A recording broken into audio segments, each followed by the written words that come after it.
अस्सलाम वालेकुम and welcome to Sports Flow. Pakistan और इंग्लैंड के दरमियान सेकंड T20 आज ओल्ड ट्रैफर्ड में खेला जाएगा। पाकिस्तान स्टैंडर्ड टाइम 6 बजे। एंड गुड न्यूज़ इज जो लास्ट मैंने चेक किया है कि आज हमें बारिश से कोई डरने की ज़रूरत नहीं है। So that's a good thing. We will see some cricket today and will see the whole game इंशाल्लाह। और बहुत सारी बातें हो रही हैं। आई नो फर्स्ट मैच तो बारिश की वजह से ख़राब हो गया उसका मज़ा, बट बहुत सारी बातें हो रही हैं अबाउट प्लेयर्स, अबाउट सिलेक्शन। बहुत सारे लोग बात करें कि हैदर अली को क्यों नहीं खिलाया जा रहा, व्हाई नॉट खुशदिल शाह। फिर बहुत सारी gossip about Hafeez and Malik के इंक्लूजन के ऊपर, क्या दोनों में से एक को खिलाना चाहिए, दोनों को साथ खिलाना चाहिए। What is Misbah thinking? क्या 2000 जो 2 T20 वर्ल्ड कप्स होंगे उनमें कौन से प्लेयर्स हैं मिसबा और बाबर के गेम प्लान में और कौन नहीं? इस पर हम लोग बहुत सारी बातें करेंगे। एंड आपको अपने पैनल से भी इंट्रोड्यूस करा दूँ। मेरे साथ मौजूद हैं इस वक्त senior sports journalist Abdul Majid Bhatti, senior sports journalist Aliya Rashid and senior sports journalist Yahya Hussaini ने भी हमें ज्वाइन किया है। तो Bhatti sahab, just coming to you first, पहले जब पाकिस्तान के अर्ली विकेट्स पे थोड़ा सा इंग्लैंड ने राज किया, then Pakistan made a comeback, तो सब कुछ अच्छा लग रहा था। इमाद के जो मैं प्रेस कॉन्फ्रेंस भी सुनी, उन्होंने बोला कि we were in position to win, जो मुझे लगता है कि कभी नहीं कहना चाहिए कि इंग्लैंड के पास भी अच्छे स्पिनर्स हैं और बहुत कुछ हो सकता था, but yes it was a good match. देखिए मैच मेरे ख्याल इवन था। ये कह देना कि पाकिस्तान कमांडिंग पोजीशन में था, ये मेरे ख्याल में फेयर कमेंट नहीं होगा, क्योंकि बेंटन ने जिस तरह की बैटिंग की थी, मेरे ख्याल में अगर 4.5 ओवर जो 3.5 ओवर जो बाकी थे, अगर इंग्लैंड की टीम 180 रन कर देती तो पाकिस्तान के लिए आसान नहीं था, क्योंकि इंग्लैंड में ये स्कोर चेस करना बहुत मुश्किल है। लेकिन आप एक चीज फातिमा देखें कि इंग्लैंड की पूरी T20 टीम जो है वो चेंज है। पाकिस्तान ने बहुत से T20 के प्लेयर्स जो है उनको टेस्ट मैच की परफॉर्मेंस पर टीम में रखा हुआ है। रिजवान नो डाउट बड़ी जबरदस्त इस वक्त फॉर्म में है, बहुत अच्छी विकेट कीपिंग कर रहा है, लेकिन रिजवान को हम टेस्ट मैच की परफॉर्मेंस पर T20 खिला रहे हैं। जब यहाँ से टीम गई थी तो बार बार मिसबा कह रहे थे कि सरफराज खेलेंगे। मुझे तो लग रहा है कि सरफराज का कैरियर अब इन्होंने खत्म कर दिया। अगर बहुत ही थोड़ा सा सख्त कमेंट ना हो, लेकिन मिसबा का जो एक माइंडसेट नजर आ रहा है कि मिसबा के इस वक्त प्लान में हमें सरफराज नजर नहीं आ रहा है। फिर हैदर अली, एक दिन पहले पाकिस्तान क्रिकेट बोर्ड ने इतना लंबा चौड़ा मीडिया रिलीज निकाला। उस मीडिया रिलीज में यूनुस खान ने कहा कि जी ये तो तीनों फॉर्मेट में पाकिस्तान का फ्यूचर है। लेकिन एक बड़ी इंटरेस्टिंग सिनेरियो ये क्रिएट हो रही है फातिमा कि दुनिया की सारी टीमें अपने जो मोस्ट एक्सपीरियंस प्लेयर्स हैं उनको खिला रही है टेस्ट मैच फॉर्मेट में।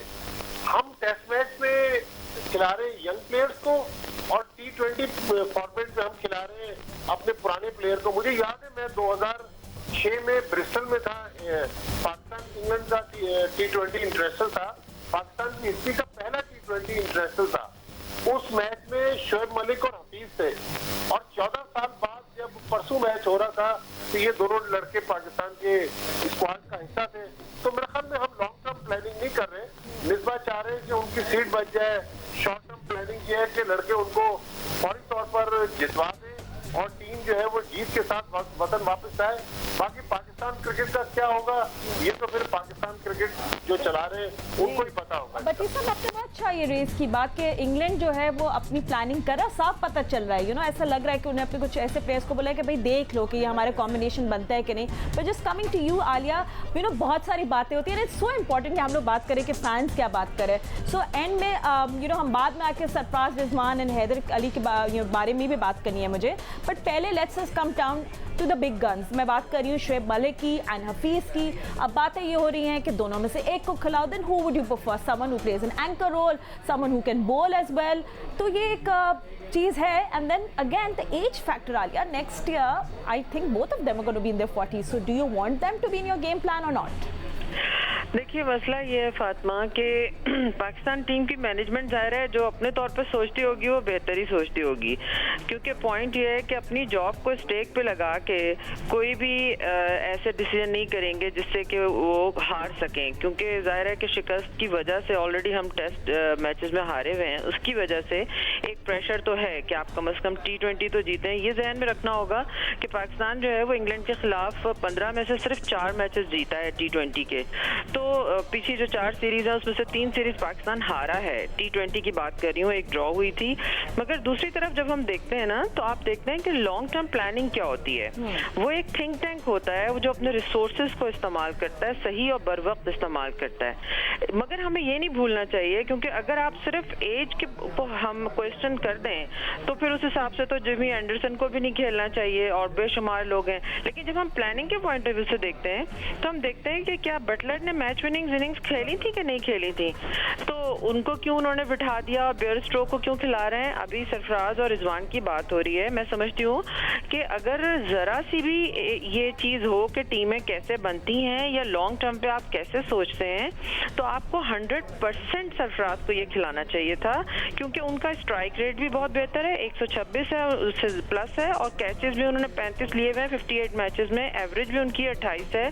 रिजवान अभी नए आए हैं, उन्होंने 18 मैचेस में उनकी सिर्फ 16.81 समथिंग की एवरेज है।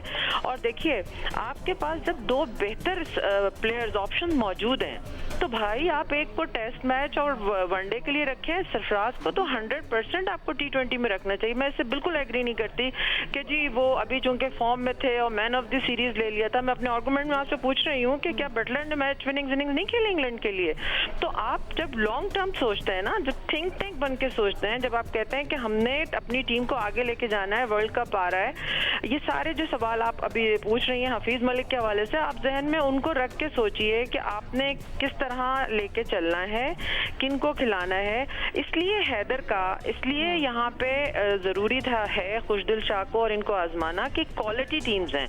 अभी आप जिम्बाब्वे के खिलाफ होम ग्राउंड पे खिलाएंगे कोई फर्क नहीं पड़ेगा, लेकिन जब आप ये देखते हैं कि चैलेंजिंग कंडीशन में जाते हैं आपके यंगस्टर, तो क्या वहां पे फेस कर सकते हैं कि नहीं कर सकते। 8वें नंबर तक तो आपकी बैटिंग है भाई नीचे, ठीक है, इमाद, वसीम, शादाब तक आपके ओपनर्स हैं, तो इसमें तो ये रिस्क फैक्टर ही नहीं था कि बैटिंग का कोई इशू होगा। तो अगर आप एक प्लेयर को बीच में रोटेशन पे खिला लें, अगर एक मैच में हफीज को खिलाएं, दूसरे में मलिक को खिला लें, क्योंकि वो तो एक्सपीरियंस्ड है ना। लेकिन जिनको आपने ट्राई करना है एक एलियन कंडीशंस में, एक प्रेशर में, अच्छी टीम के खिलाफ, उनको चांस देना जरूरी बनता है। तो इसलिए मेरा ये ख्याल है कि ये जो प्लानिंग है उसका फुकदान हमें नजर आ रहा है। तो ये लॉन्ग टर्म पे सोचना पाकिस्तान टीम की मैनेजमेंट के लिए बहुत जरूरी है कि थोड़ा सा अपने जहन को खोलें, थोड़ा सा ब्रॉडर करें, और जिस तरह कौमें बनती हैं कुछ फैसले लेने से, इसी तरह टीमें बनती हैं कुछ फैसले करने से, थोड़े से ब्रेव होना। बिल्कुल। और ऑफ कोर्स हम लोग पेस की भी, अपने पेस अटैक की भी बात करेंगे, बट ये तो थोड़ी सी ऐसी चीज़ें हैं जो आजकल सब बात कर रहे हैं। ऑफ कोर्स इट्स इम्पेरेटिव कि हम भी बात करें। तो या अब कोई भी आई थिंक डिनाई नहीं करा कैपेबिलिटीज़ फीस की या मलिक की, they both experience, they both good at what they do, मगर हम लोगों को वो ज़रूरत है ना वो एक्सप्लोसिव बैटिंग की। तो वो सबको चाह रहे हैं कि हैदर अली के ने जो किया है PSL में, and then we saw him under 19, कि वो हमें चाहिए को आके एक्सप्लोसिव बैटिंग करें, एंड मे बी खुशदिल एक फिनिशर का रोल प्ले कर सकते हैं। So I think lot of people want to see that. तो आलिया भी सही कह रही है कि आप रोटेशन में कर ले, एक मलिक से आप खिलवा ले, एक हफीज से कर ले, एंड देन यंगर जो यंगस्टर्स हैं इनमें भी आप एक चूज़ कर ले for the matches. I think ये फेयर हो जाएगा। या आपको मेरी आवाज़ आ रही है? ठीक है, अच्छा, या से हम लोग दोबारा बात करेंगे। तो पटी साहब, जस्ट कमिंग टू यू, आप वैसे जो सब मुझसे ये पूछे थे, वैसे जितनी बातें हो रही है हैदर अली की, तो क्या हम उनको आज का मैच खिलाएंगे, या वैसे अब टीम चेंजेस की कोई सवाल नहीं बनता? फातिमा, हैदर अली तो फिलहाल टीम मैनेजमेंट के प्लान में नहीं है अनटिल अनलेस के कोई अगर फिटनेस इशू आ जाए। लेकिन आज की 11 में भी मुझे फिलहाल तो कोई चेंज इसलिए नजर नहीं आ रहा कि पिछला मैच कंप्लीट हुआ नहीं था। लेकिन अगर रोटेशन की पॉलिसी की बात आप कर रही हैं, हो सकता है कि हारिस रऊफ की जगह वहाब रियाज को एक चांस मिल जाए, यही मुझे एक चेंज नजर आ रही है। अदरवाइज तो 10 प्लेयर तो तकरीबन कंफर्म है कि वही खेलेंगे। लेकिन अगर वहाब रियाज को खिला दें, अब देखें ना, आप वहाब रियाज को जहां टेस्ट में खिलाना था आपने खिलाया नहीं, आप अगर T20 में खिलाएंगे तो मुझे तो टीम मैनेजमेंट की कोई प्लानिंग नजर नहीं आ रही। ये शॉर्ट टर्म प्लानिंग इसलिए है कि हर आदमी चाह रहा है कि टीम जीत जाए, मेरी अगली सीरीज पक्की हो जाए और मेरी नौकरी जो है उसको कोई खतरा ना हो। और वहाब इतने अच्छे डेथ बॉलिंग कराते हैं, तो मुझे तो वो अच्छे लगते हैं T20 में, is so good at it. But या आपको अब मेरी आवाज़ सही आ रही है? Just checking. जी फातिमा, बिल्कुल आपकी या बात। अब देखें ना, ये एक बात तो हम लोग अब जाके थोड़ा सा बात करेंगे about why Sarfaraz not playing, but ये थोड़ा सा मिसबा की जो प्लानिंग है इस पर हम लोग बात करें about Hafeez and Malik. And I think Alia ने बड़ा अच्छा रेस किया पॉइंट कि आप रोटेशन में खिला लो, दोनों को बेशक साथ नहीं खिलाओ, क्योंकि हम जो एक्सप्लोसिवनेस मांग रहे हैं आई थिंक वो हैदर अली ला सकते हैं ऑन द टेबल। हमने देखा है उनको PSL में, अंडर-19 में, सो विल गुड टू सी कि भाई what is he capable of, और इंग्लैंड की पिच में किस तरह खेलेंगे। फातिमा देखिए, पाकिस्तान क्रिकेट का ये आप अलमिया कह सकते हैं कि जिसको हमने देखा नहीं होता उसको हम कहते हैं कि इसको खिला के हीरो बना दो, और जिसको हमने देखा होता है उसको हम कहते हैं कि इसको आंखों से ओझल कर दिया जाए। हफीज और मलिक की जहाँ तक बात है, दो मोस्ट सीनियर प्लेयर हैं ये, और अभी जो लास्ट गवर्निंग बोर्ड का लास्ट टेलीफोन एक कॉन्फ्रेंस के जरिए हुआ था, उसके जो मिनट्स हैं उसमें मिसबाउल हक और बाबर आजम जो थे वो इस बात पर इंसिस्ट कर रहे थे, और अगर मैं ये कहूँ कि उन्होंने दबाव डाला पाकिस्तान क्रिकेट बोर्ड पर कि जी हमें तो हफीज और मलिक चाहिए, और उसकी बुनियादी वजह ये थी कि ऑस्ट्रेलिया में जो टीम की कारकर्दगी रही, श्रीलंका के खिलाफ होम सीरीज में जो टीम की कारकर्दगी रही, उसके बाद आप नाकामियों को अफोर्ड नहीं कर सकते थे। तो अब अगर इस टीम को देखा जाए जो कि पहले 1 नंबर पर हुआ करती थी, इस वक्त 4थे नंबर पर मौजूद है, तो आपको इस वक्त जीत की अशद जरूरत है, एक नए कप्तान के साथ कॉम्बिनेशन बनाने की जरूरत है, और जब आपकी टीम सेटल हो जाए तो फिर आप टीम में तब्दीलियां कर सकते हैं। आप हफीज को लेकर और शोएब मलिक को लेकर इतना वबाल डाल रहे हैं, व्हाट अबाउट फखर जमान, उनकी कारकर्दगी क्या है? अगर आपने खिलाना ही है तो फिर आप उनकी जगह मौका दे सकते हैं। फिर अगर आप इफ्तिखार को बाहर बैठाने की बात करते हैं तो इफ्तिखार ने ऑस्ट्रेलिया में 2 निफ्ट सेंचुरी स्कोर किए। इस तरह टीमें बनती नहीं है फातिमा कभी भी अपनी पसंद के ऊपर कि इस खिलाड़ी को रख लो, इस खिलाड़ी को टीम में शामिल ना करो। अगर आप हैदर अली की परफॉर्मेंस की बात कर रहे हैं तो ये तो पाकिस्तान क्रिकेट बोर्ड ने इस सीरीज की शुरुआत से पहले एक माहौल क्रिएट कर दिया कि जी हैदर अली इतने अच्छे प्लेयर हैं, इसमें कोई शक नहीं है, लेकिन अंडर-19 वर्ल्ड कप में वो जो थे वो रोहेल नजीर के साथ पाकिस्तान टीम की उम्मीदों का महवर थे। साउथ अफ्रीका में उनकी परफॉर्मेंस वहां पर आप उठाकर देख लें। तो बात दरअसल ये है कि आप किसी खिलाड़ी को अगर मौका देते हैं तो उसको सही तरीके से, सही अंदाज में, बेहतर तरीके से टीम में खिलाने की जरूरत है। अभी आप खुशदिल शाह की बात कर लें, आप उनको ऑस्ट्रेलिया लेकर गए, उनकी टीम में जगह नहीं बन रही, तो अभी एक खुशदिल शाह की टीम में जगह नहीं बनी तो हैदर अली को आप कैसे इस टीम में खिला सकते हैं? हफीज और मलिक डेफिनेटली अब उनका ये आखिरी टाइम है, उनको जितना आप उनसे आप यूटिलाइज कर सकते हैं उनको खिला सकते हैं। इस वक्त टीम को कॉम्बिनेशन बनाने की और जीत की अशद जरूरत है। And Aliya, just coming to you, अब यू नो जो नेक्स्ट हम लोग बात करेंगे कि वेदर यू लाइक इट और not, it has come down to Sarfaraz versus Rizwan. I think इस दफा तो सभी बहुत नाराज हुए कि यू नो सरफराज को क्यों नहीं खिलाया जा रहा, and by Rizwan, and you know that आप उसको रखें, अलग रखें, टेस्ट के लिए रखें, he did so well, congratulations to him. T20 में आपको पता है कि Sarfaraz is the best for T20। Fatima, मैंने तो आपको पहले बड़ी तफसील से बताया ये बात कि ना तो इस तरह कौमें बनती हैं और ना इस तरह टीमें बनती हैं कि आप शॉर्ट टर्म प्लानिंग करें। आपको अगर आपने टीमें बनानी है तो आप लॉन्ग टर्म सोचते हैं, अपने रिसोर्सेज को बेहतर इस्तेमाल करते हैं। तो ये तो बड़ी गुड लक है कि आपके पास सरफराज भी है और रिजवान भी है, जैसे उनके पास बेयरस्टो भी है और बटलर भी है। तो वो अगर 2 टीमें 2 फॉर्मेट्स में खेल सकते हैं, और बावजूद इतनी अच्छी परफॉर्मेंस के कि बटलर जो है वो कितना ज़बरदस्त, वो भी मैन ऑफ द सीरीज रहे हैं और वो कितनी जबरदस्त इनिंग्स खेली है उन्होंने इंग्लैंड की तरफ से। लेकिन ऐसे नहीं सोचना चाहिए, आपको ये देखना चाहिए कि आप दोनों प्लेयर्स को प्रॉपर इस्तेमाल करें, जो जहां फिट आ रहा है आप उसको वहां पे देखें। एक चीज जरूर ये मैं दोबारा ये कहूंगी कि देखिए सरफराज का जो इशू था वो उनकी बैटिंग थी, ठीक है, तो ना रिजवान बड़े शॉट्स लगा सकते हैं ना सरफराज बड़े शॉट्स लगा सकते हैं। दोनों को अगर आप देखें तो उनको एक्चुअली 4 नंबर पे आके एक चूंकि सिंगल डबल लेके इनिंग्स बिल्ड करने वाले प्लेयर हैं, तो ये उनके लिए वो नंबर बेहतर हो सकता है। फिनिशिंग के लिए आपके पास इफ्तिखार है नीचे, शोएब मलिक हैं, ये प्लेयर जो हैं ये नीचे आके फिनिश कर सकते हैं T20 में। तो बहुत अजीब बात है कि आप अच्छा इनसिक्योर हैं। मुझे नहीं समझ में आती कि अगर खुदा ना खास्ता अगर आप पीछे 3 सीरीज हारे हैं, अगर ये सीरीज भी आप हार जाते हैं, फर्ज कर लें अगर आप हैदर अली को भी चांस दे देते हैं, आप सरफराज भी टीम में ले आते, तो क़यामत ये नहीं आएगी, क़यामत इस चीज़ पे आएगी कि असल में आपको एक अपॉर्चुनिटी मिली थी कि आप क्वालिटी टीम के खिलाफ अपने यंगस्टर्स को ट्राई कर सकते थे, क्योंकि जो सीनियर्स हैं वो तो हमारी टीम का हिस्सा हैं ही, वो तो हमें पता है कि हैं। लेकिन ये बात अभी बिल्कुल सही कह रहे हैं याया, जिस तरह के फ़खर जो हैं, मैं तो आपको पता है बहुत सालों से कह रही हूँ ये बात कि फ़खर जमान की परफॉर्मेंस जो है वो बिल्कुल हमारी एक्सपेक्टेशन पर पूरी नहीं उतर रही। उनकी आप एवरेज चेक कर लें, आप किस बुनियाद पे उनको खिला रहे हैं, सिर्फ इसलिए कि वो जिस दिन चल पड़े तो बस चल पड़े। तो ये तो तरीका नहीं होता। वो प्लेयर खुद अपने मुंह से कह रहा है कि इस उम्र में मैं अपनी टेक्निक भी चेंज नहीं कर सकता। तो हम ये तवक्को सिर्फ कर सकते हैं कि अगर यूनुस खान जो है वो हैदर अली के लिए अच्छे अल्फाज इस्तेमाल कर रहे हैं तो उन्होंने फ़खर पे भी काम किया होगा। लेकिन ये जो एक रिजिड पॉलिसी है ना कि आपने बस जिसके ऊपर ट्रस्ट कर लिया बस उस पर ट्रस्ट कर लिया और फिर चांसेस आप ऐसे देते हो कि आप बहुत सारे चांसेस देते हो। आई मीन किसी की खुशकिस्मती है। But anyway will take a short break guys, don't go anywhere. Will take a short break और ब्रेक के बाद और कुछ बात करेंगे। पाकिस्तान इंग्लैंड का दूसरा T20 मैच 6:15 पे शुरू होगा Pakistan standard time. Pakistan England के दरमियान second T20 match Old Trafford Manchester में खेला जाएगा। Good thing is no rain will come into play, मगर एज अ डे प्रोग्रेसेस जो वेदर रिपोर्ट कह रही है कि थोड़ी सी ठंड हो जाएगी and that's fine with us and we hope आज बैड लाइट और ऐसे कुछ मसले ना हो। But just moving back to a panel, या आपके पास आते हैं और बात करते हैं about Wahab Riaz. You know Wahab Riaz के ऊपर प्रेफर किया गया हारिस रऊफ को भी return out to be very expensive. तो आज खबरें आ रही हैं कि वहाब रियाज को येस मिल जाएगा फॉर टुडेज मैच। ये कुछ रूमर्स हैं या कुछ पक्की बातें आ रही हैं? उसकी वजह है फातिमा, और वजह यह है कि जिस अंदाज में जो है वो टॉम बैंटन खेले हैं हारिस रऊफ को, और जिस तरह उन्होंने दिल स्कूप के हैं चलकर अपने दिलशन का या एबी डिविलियर का वो जो ऑफ स्टंप पे जाके गेंद को लेग स्टंप पे उठा देते हैं, बड़ा आसानी के साथ उन्होंने खेला हारिस रऊफ को। तो एक यही वीक लिंक नजर आया फिलहाल बॉलिंग में, और इसी चीज को मद्देनजर रखते हुए और वहाब रियाज को जो है वो कंसिडर किया जा रहा है आज के इस दूसरे T20 मैच के लिए। और मोस्ट प्रोबेबली अगर तब्दीली टीम में हुई तो शायद यही एक तब्दीली होगी।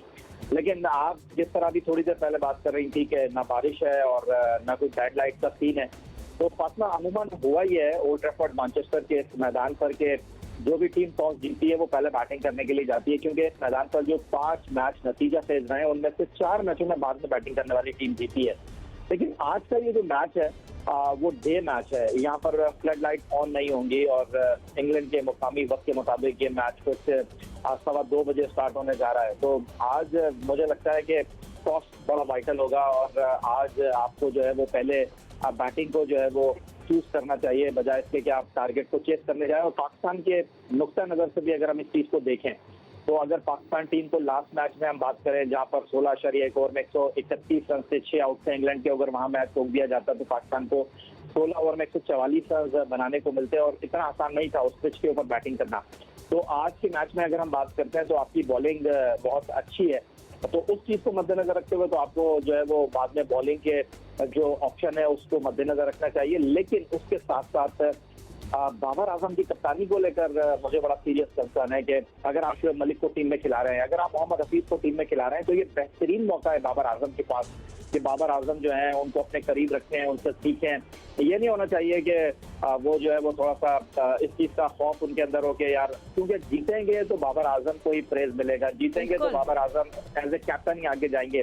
तो उनको शुएब मलिक और मोहम्मद हफीज के तजुर्बे से मुस्तफीद होना चाहिए बजाय इसके कि वो सरफराज वाली थिंकिंग रखें कि सरफराज को जिस तरह 2017 चैंपियंस ट्रॉफी में मिक्की ने मना किया था कि जी हफीज को बाउंड्री पर रखें, मलिक को बाउंड्री पर रखें। एक चीज यहाँ पर मैं बात में ऐड करना चाहूंगा, ब्रेक से पहले थोड़ी सरफराज के हवाले से बात हो रही थी, मेरा ख्याल है बिल्कुल आपको सरफराज को ही कंसिडर करना चाहिए T20 क्रिकेट में।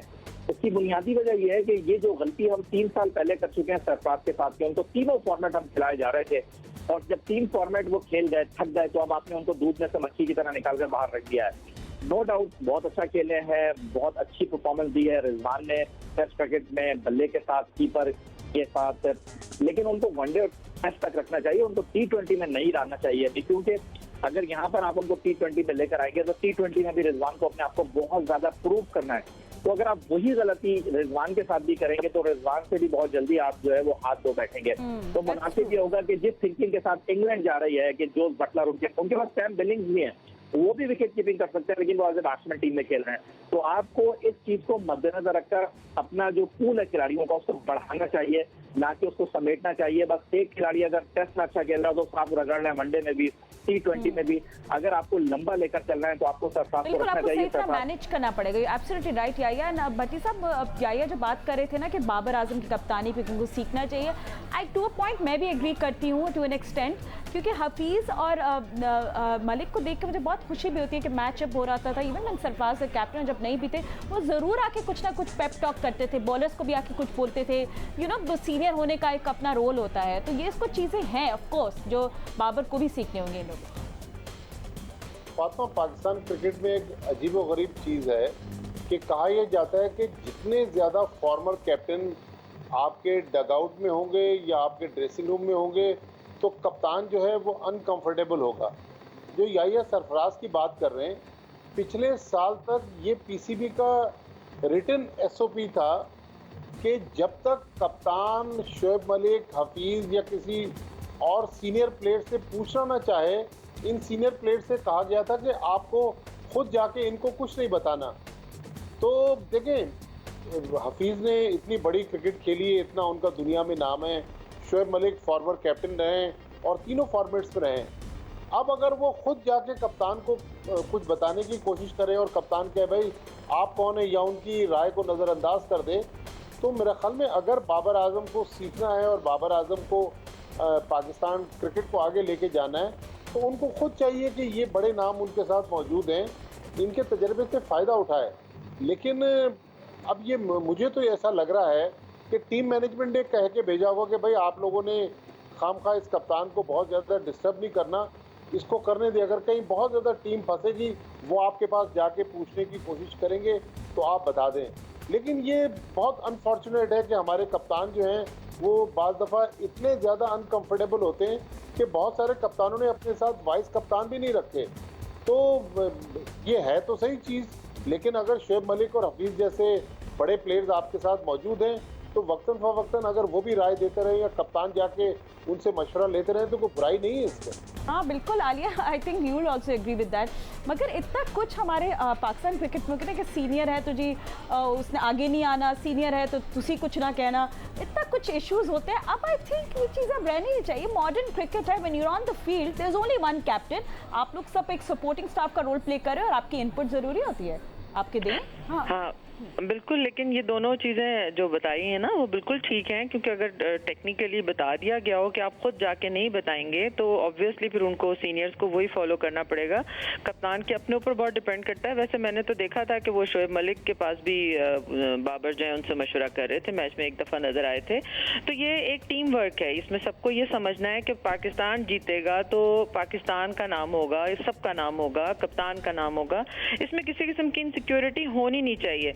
इसीलिए मैं दोबारा इस बात को रिपीट करूंगी कि अगर हम खुदा ना खास्ता ये सीरीज हार भी जाते हैं तो बाबर आजम को कोई कप्तानी से नहीं हटाएगा, बोर्ड उनके पीछे खड़ा है। इसलिए यहाँ पे आपको जो सही डिसीजन है ट्राई करने के वो ज़रूर करने चाहिए, ठीक है। और जिस तरह एक दूसरी इंपॉर्टेंट बात ये है फातिमा कि जिस तरह फ़खर के लिए ख़ास तौर पे कि बेंटन ने जो इनिंग्स खेली है वो कितनी ज़बरदस्त थी, लेकिन अगर आप उसमें गौर करें ना कि उन्होंने शुरू के जो 12 रन हैं वो 13 बॉल्स पे बनाए और अगली जो 29 बॉल हैं उस पर उन्होंने 59 रन स्कोर किए।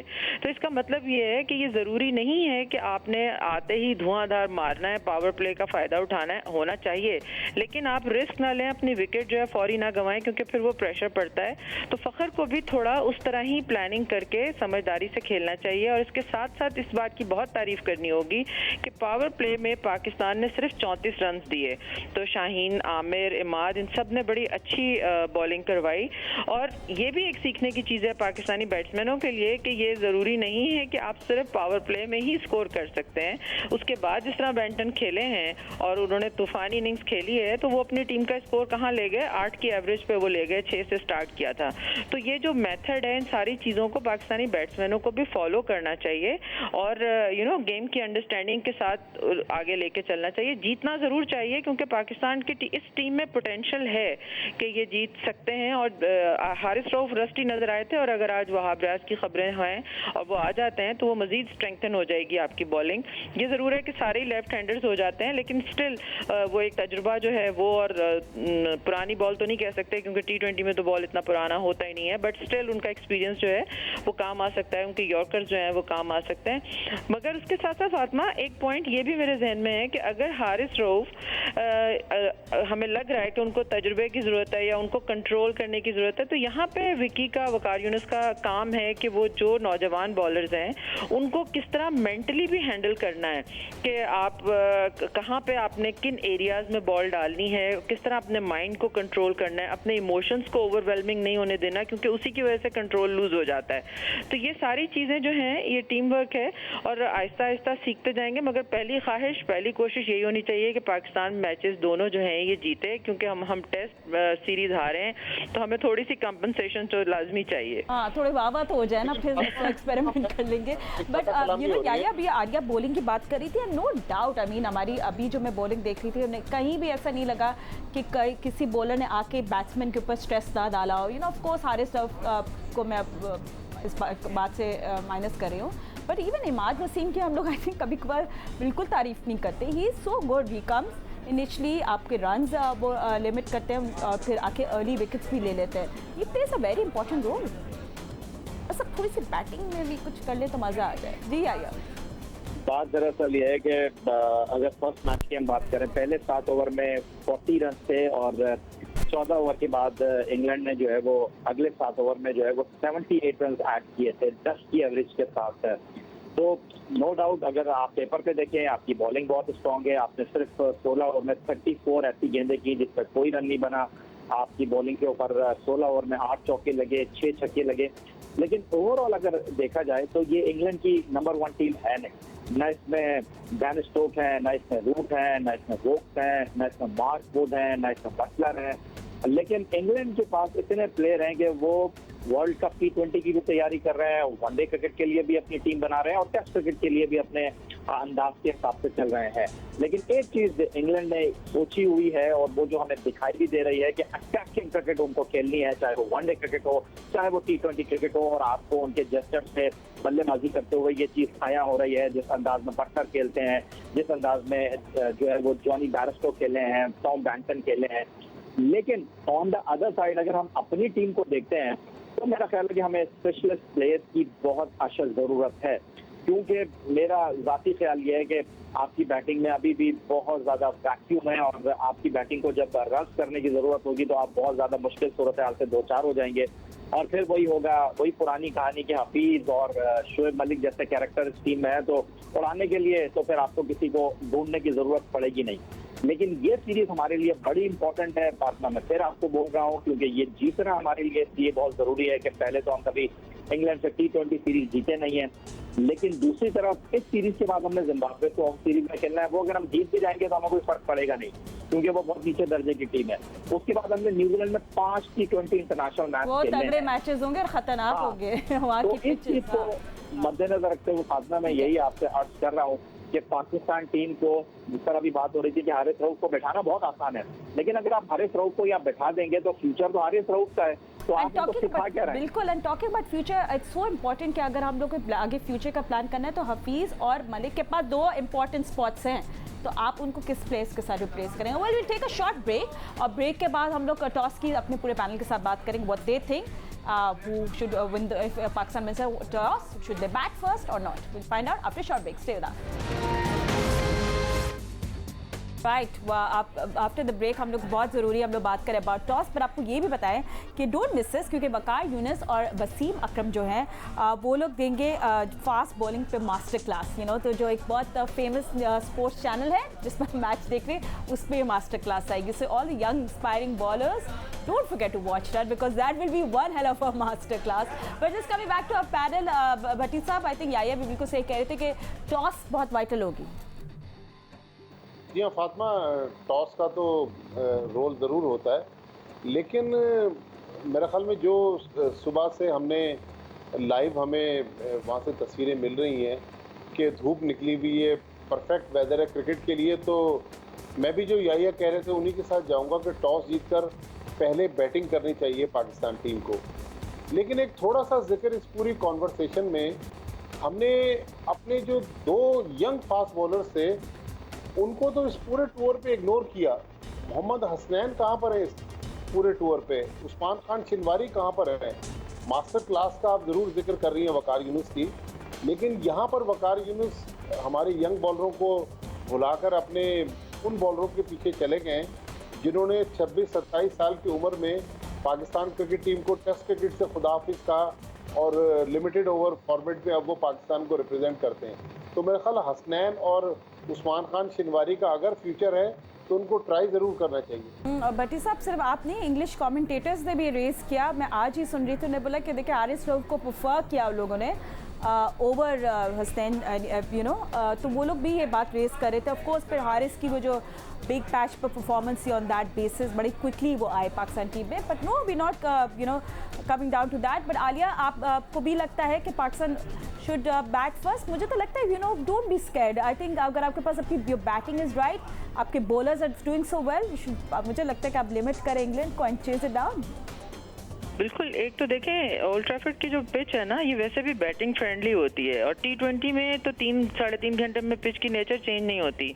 मैं तो मेरा ख्याल है अगर धूप निकली और सारी अच्छी इतलात आ रही हैं तो मेरा ख्याल है कि हमें तो चेज करने के लिए जाना चाहिए। उसके दो फ़ायदे हैं कि अगर थोड़ा बहुत मॉइस्चर भी आपके पास है तो वो स्पिनर्स को भी गेंद जो है वो ग्रिप करने में हेल्प मिलती है, और बॉलर्स को आप पहले फील्डिंग करके वो हेल्प उससे फ़ायदा उठा लें, और उसके बाद टारगेट आपके पास है और उसके मुताबिक आपकी टीम खेले।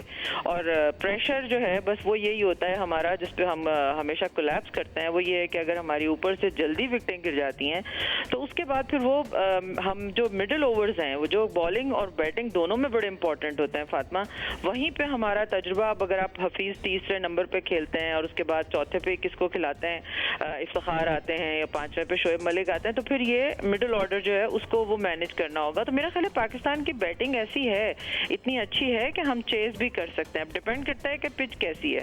पिच अगर 160-180 वाली है तो पाकिस्तान कैसे खेलेगा, और कम वाली है तो पाकिस्तान कैसे मैनेज करेगा। मगर मेरा ख्याल है कि हमें चेज करने के लिए जाना चाहिए डेफिनेटली। या go for the kill, nothing to lose, but नहीं, there is a match to lose, ऐसे नहीं बोलना चाहिए। But yeah you know, on a lighter note, अभी आपको यू नो, मैं उस दिन जब मैच चल रहा था पूरा ट्विटर देख रही थी, आई नो इफ्तिखार अब अंडर स्क्रूटनी आ गए, अब लोग यू नो उनकी एज के बारे में बहुत बातें करने लग गए। आई मीन ये सब चीज़ें पीसीबी भी देखते होंगे कि ये जो उनकी एज पे एक शुरू होगी बहस। Even though I think as सिर्फ एक नंबर है, if you performing well, if you fit, it doesn't matter.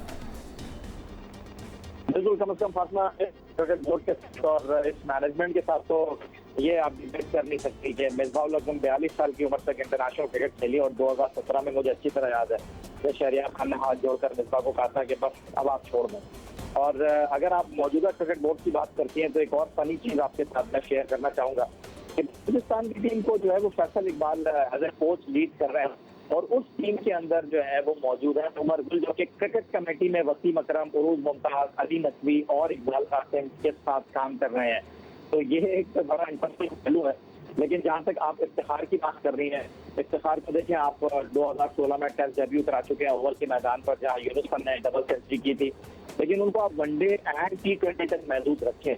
और इफ्तिखार की जितनी क्रिकेट है, इफ्तिखार ने शुरू भी किया अपनी क्लास को ऑस्ट्रेलिया के टूर पर, लेकिन हमारे साथ मसला ये है कि जो टेस्ट क्रिकेट में परफॉर्म करता है हम उसको T20 खिला देते हैं, जो T20 का प्लेयर होता है हम उसको वनडे खिला देते हैं। इस चीज़ से आपको इज्तनाब करना होगा।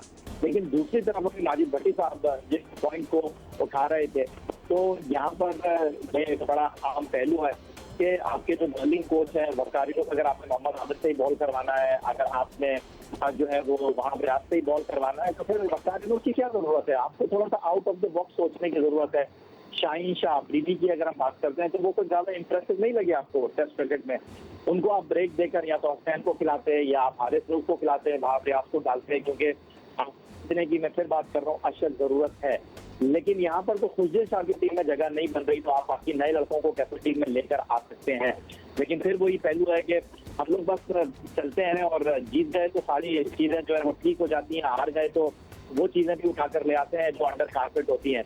तो इसी तरह आपकी क्रिकेट चल रही है, चाहे पाकिस्तान क्रिकेट बोर्ड हो, चाहे डोमेस्टिक क्रिकेट हो, चाहे हमारी टीम मैनेजमेंट की सोच हो, कुछ भी नहीं बदल रहा। भट्टी साहब, आपको भी क्या वैसे लग रहा है? अब हम लोग एंड ऑफ प्रोग्राम आ गए हैं, बट बहुत सारे लोगों ने मुझे अभी मैसेज किया हुआ है यही पूछने के लिए कि भाई अपने पैनल से पूछे अबाउट हैदर अली, और मेरे पास अब इसके लिए कोई जवाब नहीं है। मैंने बोला हैदर नहीं अली नहीं तो खुशदिल शाह नहीं, क्यों नहीं? वो स्ट्रॉन्ग है, अच्छा खेलते हैं। फिर हैदर अली की भी तो जितनी तारीफ़ करें जो हमने देखा है PSL में under 19, he is done well, but क्या आपको लगता है कि बस इस T20 में हम हैदर अली को बिल्कुल भी नहीं देखेंगे, या मे बी थर्ड T20 पे? फातिमा, जब यहाँ से टीम रवाना हुई ना तो पीसीबी को तो यही बताया गया कि हैदर अली इस फॉर्मेट के लिए, T20 फॉर्मेट के लिए बिल्कुल तैयार हैं।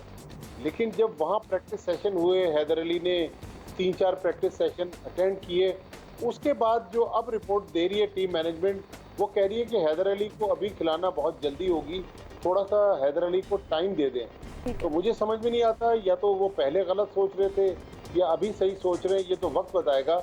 लेकिन हमने जिस हैदर अली को PSL में देखा था, क्या कोई और हैदर अली था जो यहाँ नजर आ रहा है, कोई और हैदर अली के? मुझे तो उनकी बातें समझ में नहीं आती। कभी उनकी कोई थ्योरी होती है, कभी वो कुछ अपने हिसाब से कोई नई बात सोचकर एक नई कहानी ले आते हैं। And just ending the show now, but Arya, so what is your what do you feel today? What message would you like to give to Pakistan cricket team? How should they play today? And last question, we like to keep it light and nice.